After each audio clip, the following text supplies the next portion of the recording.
Good afternoon and welcome to the memorial service for Malcom McGregor. My name is Justin Herman with the Herman Taylor Funeral Home. It is our honor and privilege to serve the McGregor family as their funeral director. If you need anything in the coming days, know that we are here for you as a community, as a resource, anything that you need. These are not easy situations.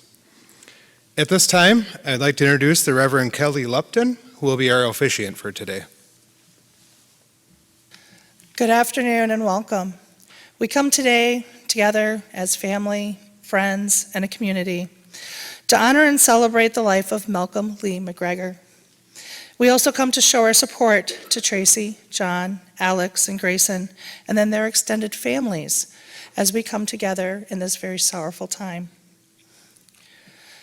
Malcom had picked out several songs to play today, and we're going to be playing them throughout the ceremony. So our first song.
Today I have a very unique perspective because as I'm standing here and you guys get to see me, our beautiful choir, and Malcom's memorial, I get to see all of you.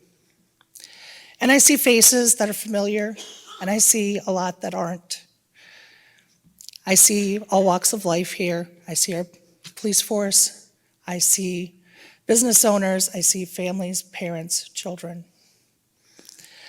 But more than that, I see people that have come together looking for comfort to both give it and receive it. I see sorrow and a deep grief, and I see love. A love that is so strong, it's almost palatable, so deep that you can almost touch it and hold it in your hand. A love sparked by Malcom and his family. But it has grown into so much more than any one of us had ever expected. Love is the greatest emotion that any of us has to give and any of us can feel. It is the greatest gift, and it's also the most dangerous, because when we love, we risk. We risk everything that we are. We risk having our hearts broken, and we risk missing the people who are no longer part of our lives. We call that missing them grief. All of us are here in the presence because of the presence of Malcom in our lives, and the ones that will miss him the most are the ones that knew him intimately and deeply, but he has left a mark on all of us.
On days like today, we share memories of the person that has passed, and I have several memories of Malcom, but one of my fondest is just basically an ordinary day. I had been over at Tracy's home and was standing in the kitchen with Jean and Tracy, and the kids were at the table with art supplies kind of strewn everywhere. Malcom must have been probably about 2, is my guess. And I was talking about, well, I was going through a dark period of my life at that time, and was talking about that with Tracy and Jean. And I have no idea where Malcom got the feather from, because there wasn't any on the table. But Malcom toddled up to me with a feather, handed it to me, and said something that, well, it's going to be okay, or it's okay now. Not 100% sure, because toddlers. But it was a very sweet gesture on his part. I did tuck that feather into my pocket, and I had it for a long time, and honestly, I don't know where it went. I guess it has served its purpose. But at the same point, I still look back on that memory of just knowing that, I don't know how he knew, but this small child knew that things are going to work out and be okay in the end. That seems to be a message that he has had. But I still like to look back on that memory and remember it and hold it dear. And I'm happy to be able to share that with you.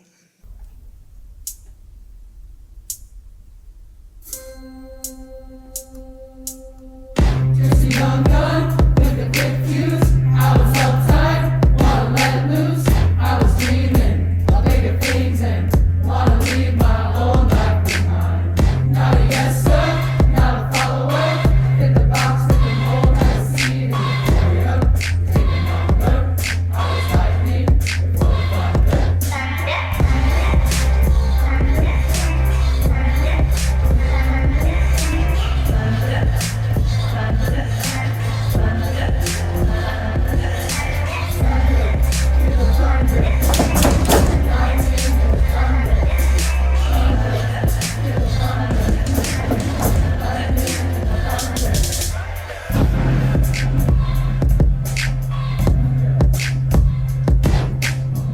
Kids were laughing in my classes while I was screaming for the masses. Who do you think you are?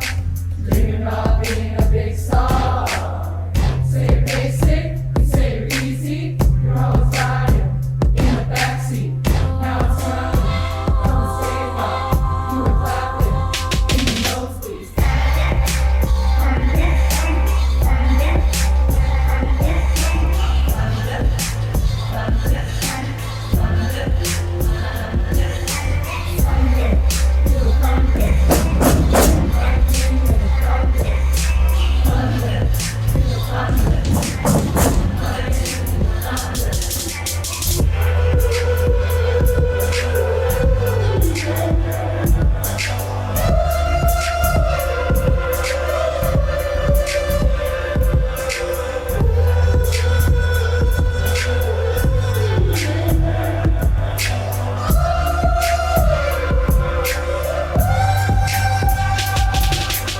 Thunder, feel the thunder, lightning and the thunder.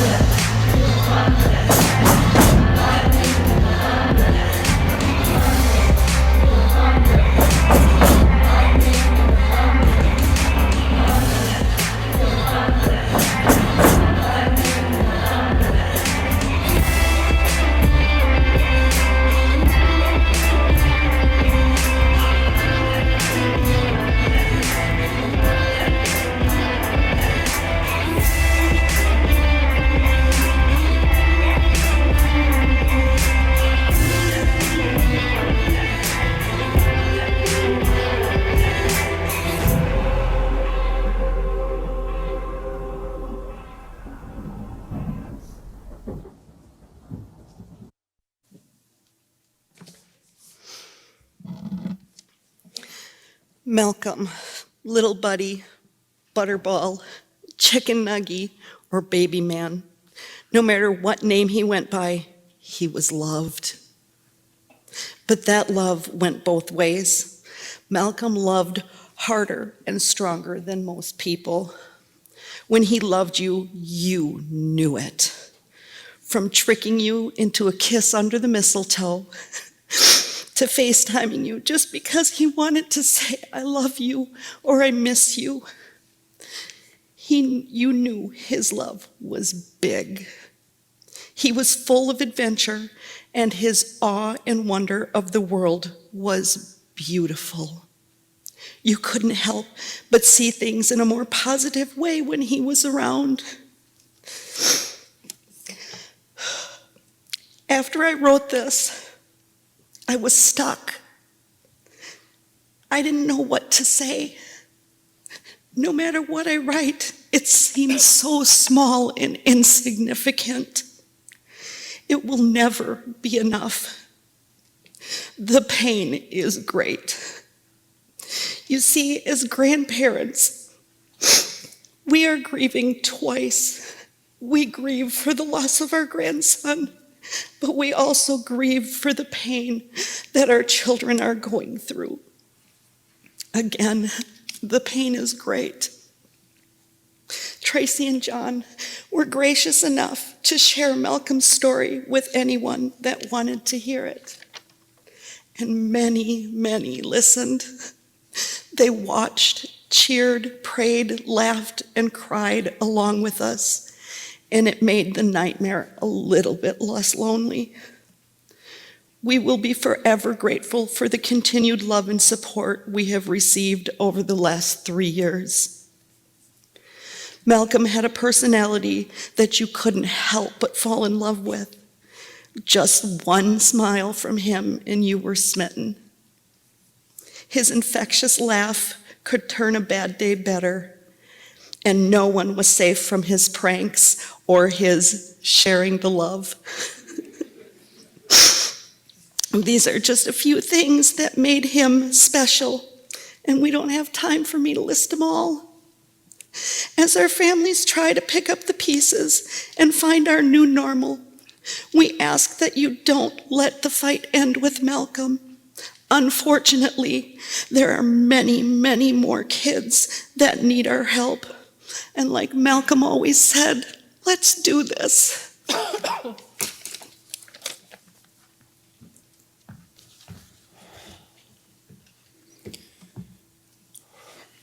On behalf of all Malcom's family and friends, I really want to take a moment to thank everyone for being here today. Malcom was an incredible young man, and he touched so many lives all around the country and even further, and it really means a lot to see everyone here, so thank you.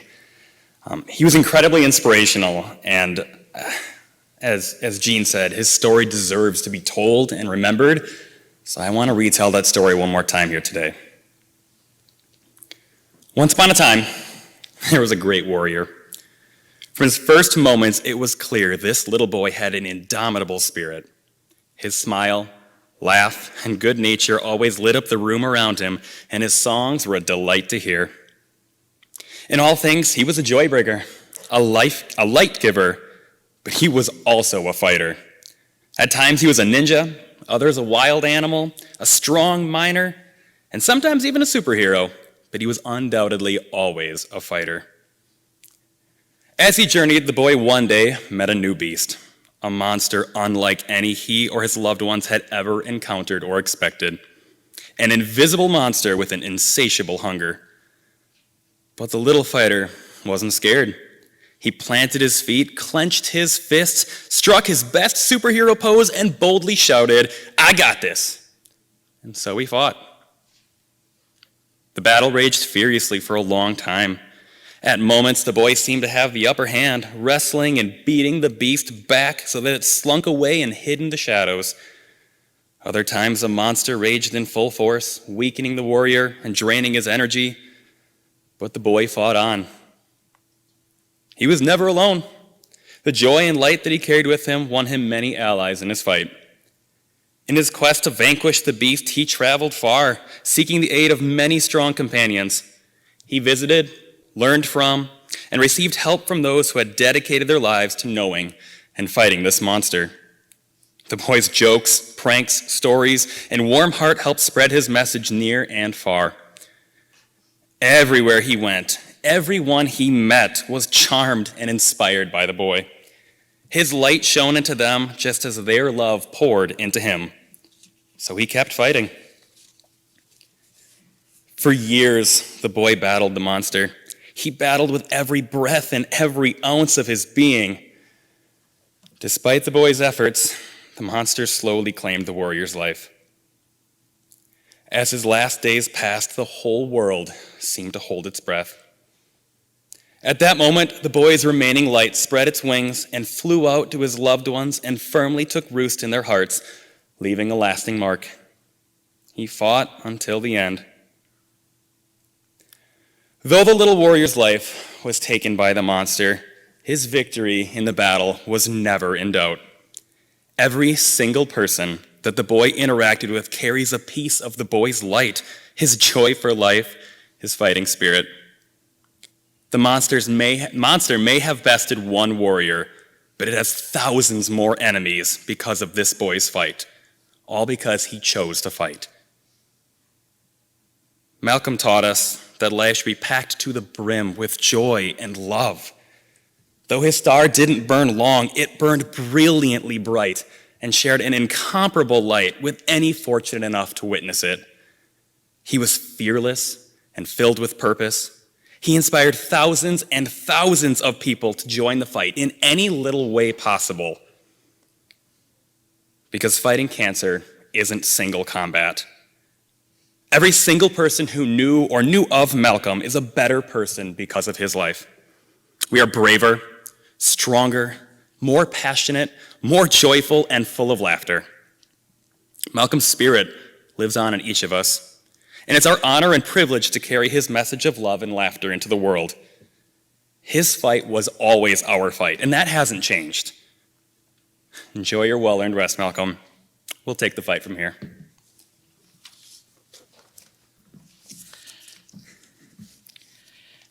I was scared to talk today. And a wise person told me it would be my chance to talk to my little man again. Malcom, you know I love you, and the words to this Judah and the Lion song were meant for you and my family. And all the cities and places I've been, and all the people and miles in between, I would trade only to be with you. And all the sunsets and days on the ocean, reflections of stars on top of the mountains, I'd give it all away only to be with you. And oh, my love, you know I would. If I thought that I could, I'd add it all up and give it all away only to be with you.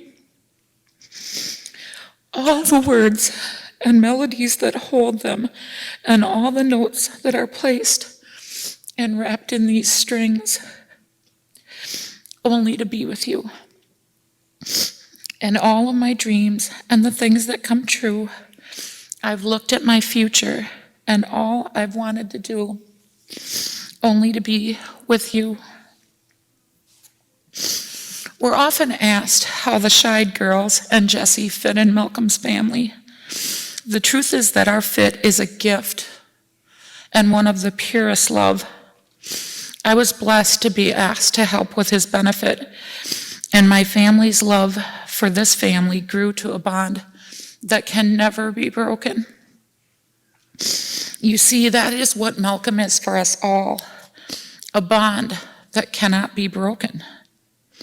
I see it when I reflect on how the community came together to support him, and how our law enforcement and emergency teams made him know that he was one of your own.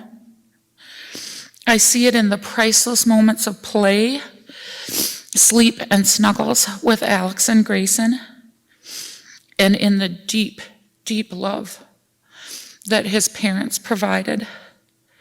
I see it in the eyes, in the actions, and in the open hearts of my babies, Jesse, Gabby, and Adrian. We cannot let this bond lessen. We must open our hearts often and support each other, because I can tell you that that is when the magic of a bond like Malcom's happens.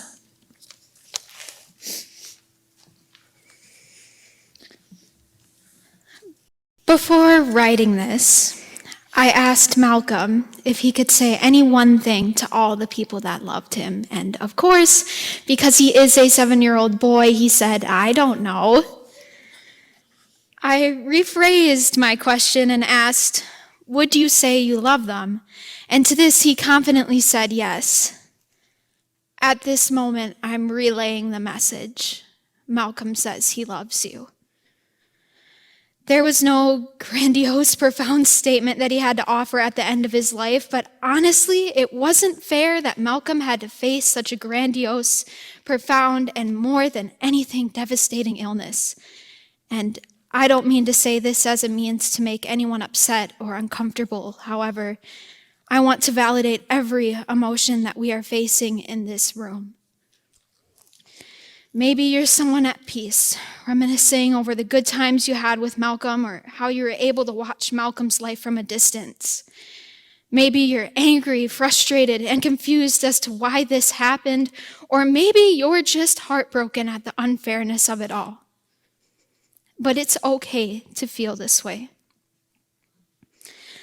I had the privilege of being there for several stages of Malcolm's life, from the ground zero hospital stays to when he was cancer-free, to his relapse, and to his eventual passing.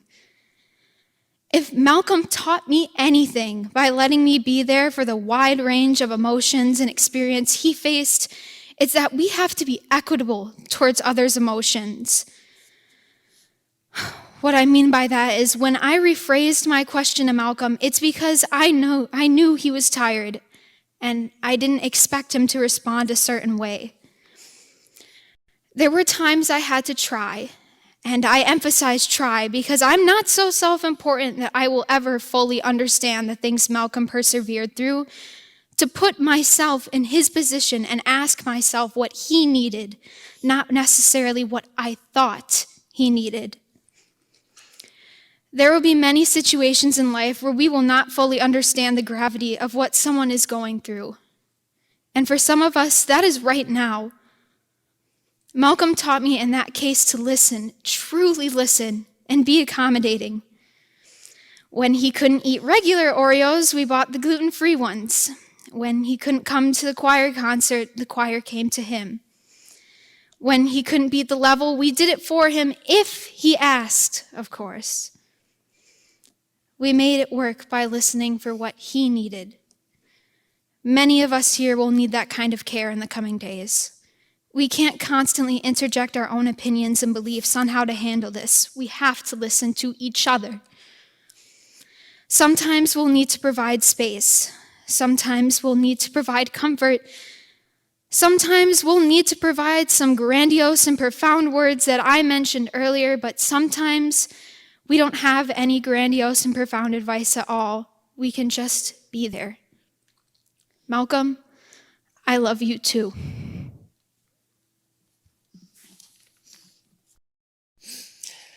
Today we have this is Malcolm's send-off. It's a giant celebration of the love that we all have for Malcolm and Malcolm had for all of us.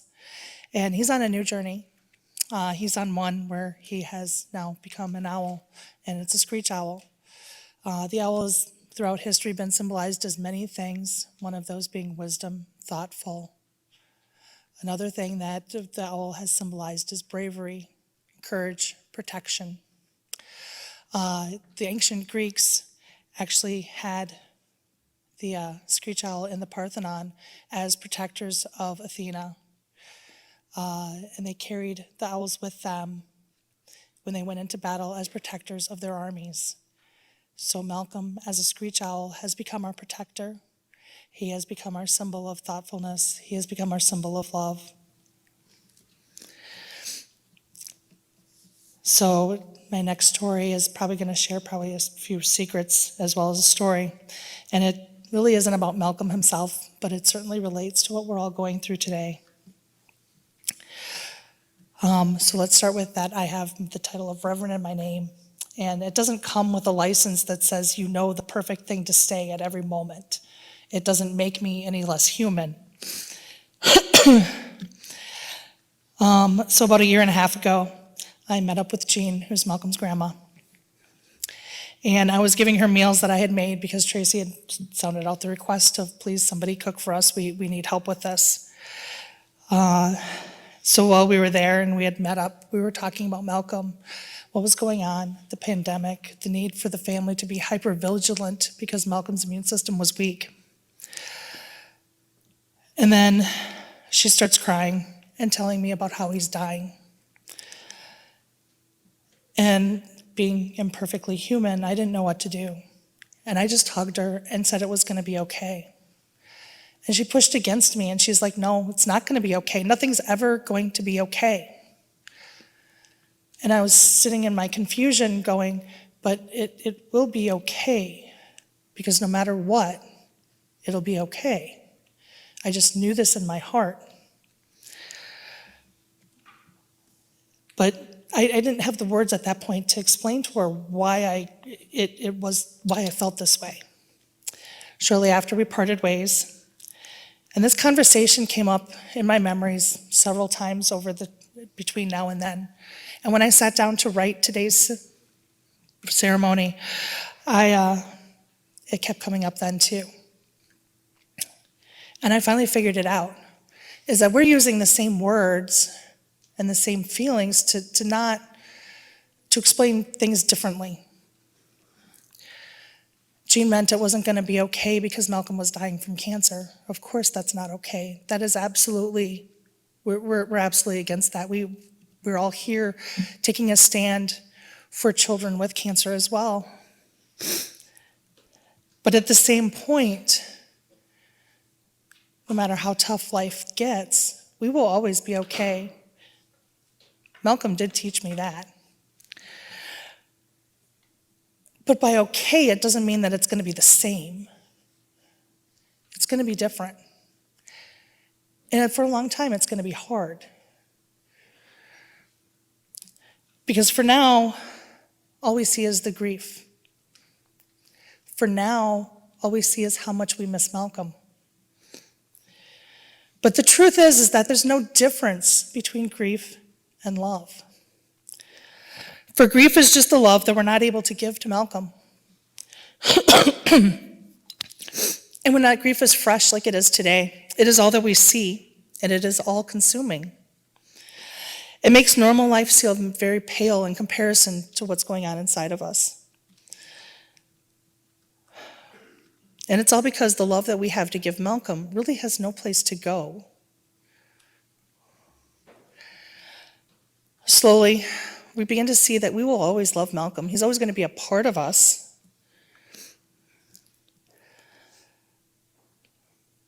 Even if he's not here. But then at some point, things inside of us shift and change, and the love that we have to give to Malcom, it grows. The love that we have to give to others grows, and the love that we give to ourselves grows, because we start to see life outside of us a little differently. We carry Malcom with us, and some days that carrying him with us will be quiet, and other days it'll be overwhelming, but it's always going to be there. He will always be there. The space that it becomes okay again is that when we start to talk about Malcom, his memory doesn't bring tears to our eyes, and it doesn't drive a nail through our hearts anymore. Instead, it brings a smile to our faces, and it brings us warmth into our lives. And we get to laugh together with the same memories. And all the love that we have to give is there, but it's shifted. So for today, lean on each other, because we need to do that too. Hold each other, hold hands, hold hearts. Cry. Make your way through this. And then as the journey progresses, allow yourselves to smile, to laugh, and to share those memories of warmth as well. I want to thank you for sharing your memories of Malcom with all of us, for opening up who he was, not just the stuff that we see that was posted publicly, but also who he was in private, with family, with friends. And I want to make sure that we don't just reserve sharing memories for today. Make sure that you share them always. Make sure that you share them with the family, with Tracy, with John, and Grayson and Alex, because they will need to hear his name come from you to know that you didn't forget him. There is an old saying that when you share happiness, it doubles, and when you share grief, it is halved. Let's all help each other have the grief that we are all carrying. Thank you very much for coming today.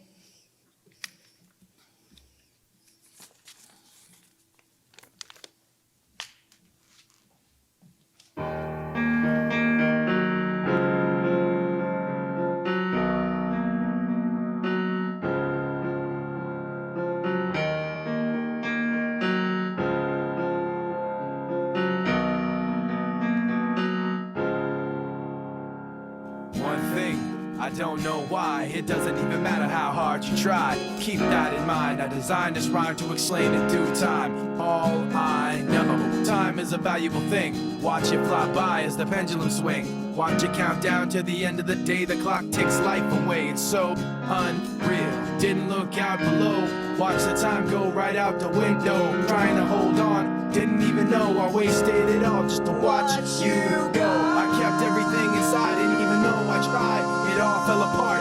What it meant to me will eventually be a memory of a time where I tried so hard and got so far. But in the end, it doesn't even matter. I had to fall to lose it all. But in the end, it doesn't even matter. One thing, I don't know why. It doesn't even matter how hard you try. Keep that in mind. I designed this rhyme to remind myself how I tried so hard. In spite of the way you were mocking me, acting like I was part of your property. Remembering all the times you fought with me, I'm surprised it got so. Things aren't the way they were before. You wouldn't even recognize me anymore. Not that you knew me back then, but it all comes back to me in the end. You kept everything inside, and even though I tried, it all fell apart. What it meant to me will eventually be a memory of a time when I tried so hard and got so far. But in the end, it doesn't even matter. I had to fall to lose it all. But in the end, it doesn't even matter. I've put my trust in you, pushed as far as I can go. For all this, there's only one thing you should know. I've put my trust in you, pushed as far as I can go. For all this, there's only one thing you should know. I tried so hard and got so far, but in the end, it doesn't even matter. I had to fall to lose it all, but in the end, it doesn't even matter.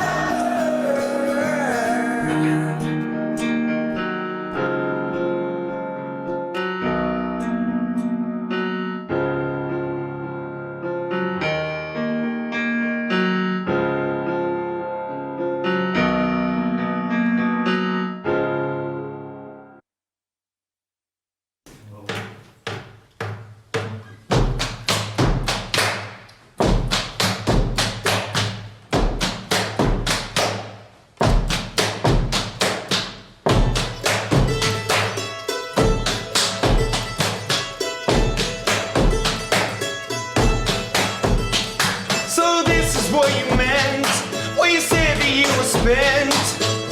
And now it's time to build from the bottom of the pit right to the top.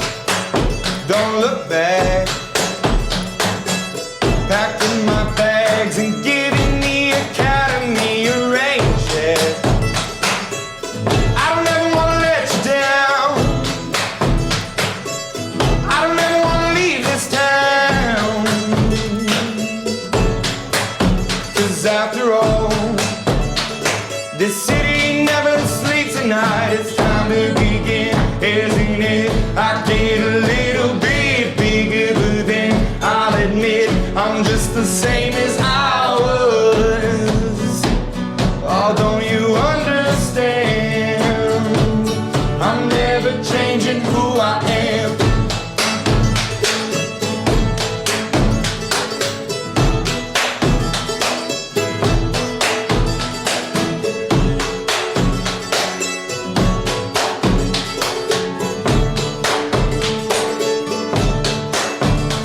So this is where you fell, and I'm left to sell the path that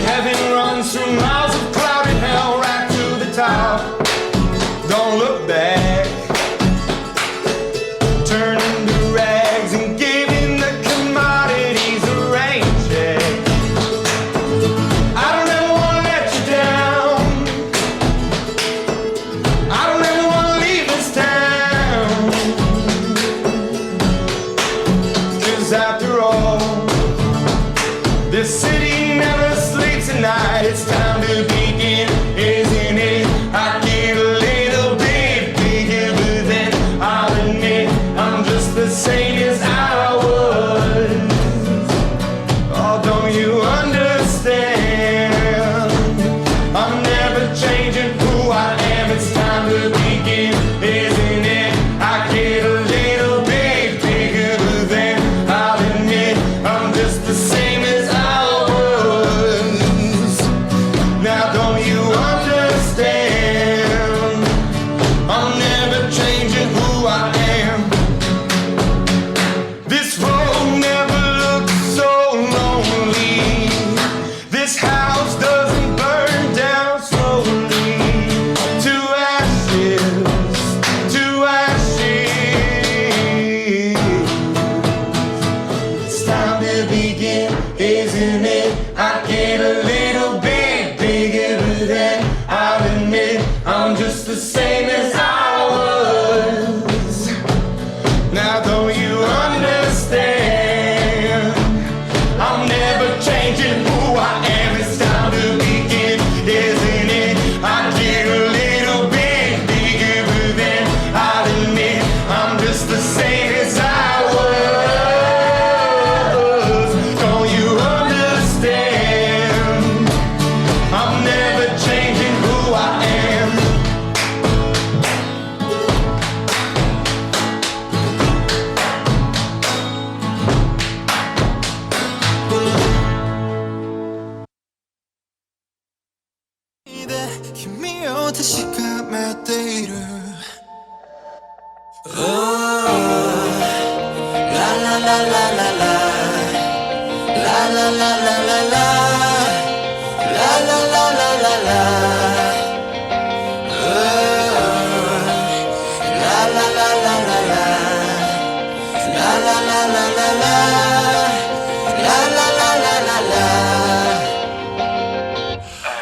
光も水も吸わないくらいに腐敗した目も歯もない世界で胸の傷を塞いで並ぶ二つのグラス役割果たすこともなくそのままで君の触れたままで